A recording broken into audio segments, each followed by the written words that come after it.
Well, this is Dr. Malik Shahbaz Shafi, and I have completed my PhD in business from Summer Business School, Summer University, Malaysia.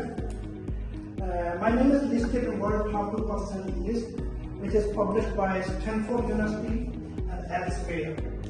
My name is listed consecutively 3 years, 2023, 2024, and 2025. Today I am going to present one of the leading lecture, credit risk management, how we can manage a credit risk, and what are the fundamental key elements which are involved in credit risk management.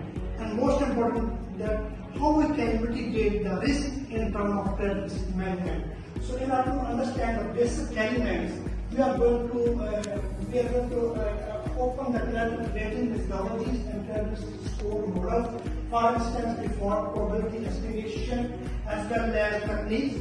So when we are considering the probability, we came to know that there are different methods and variations which we are going to present. For instance, we have standard normalizations as well as different variants and their values like t-test, z-test.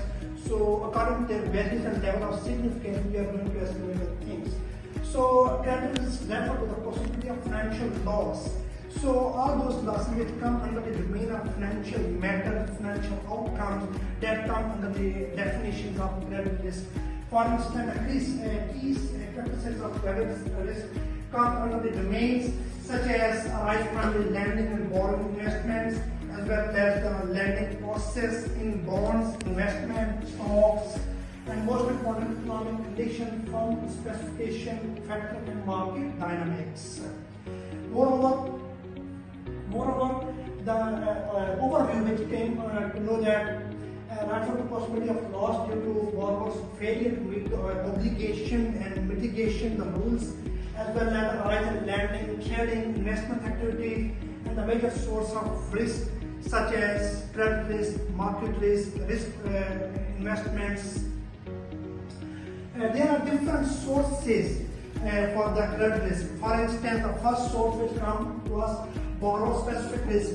I mean to say the borrower, either it's a company ABC, a multinational company, or a sole proprietor, or any partnership. So what is the worth of that particular instance? Either it's a company, either it's a partnership, either a sole, and that particular had the source came back their risk. The most important industry and economic risk, industry shocks and economic valuation are the important elements, and country and foreign risk.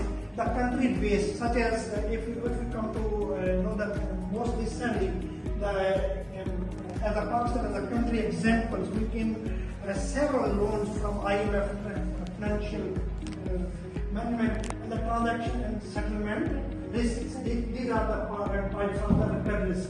Let's come on the fundamental risk, and that's how we can make the analysis and what are the outcome of these analyses.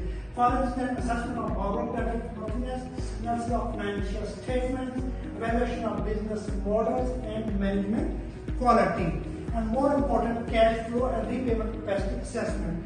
When we came to know about the repayment and cash flows, so cash flows and repayments means that the person or entity which are in this position, either he or she are able to make the repayment, or he or she able to make the things in a proper way to overcome such kind of borrowers. Thank you very much.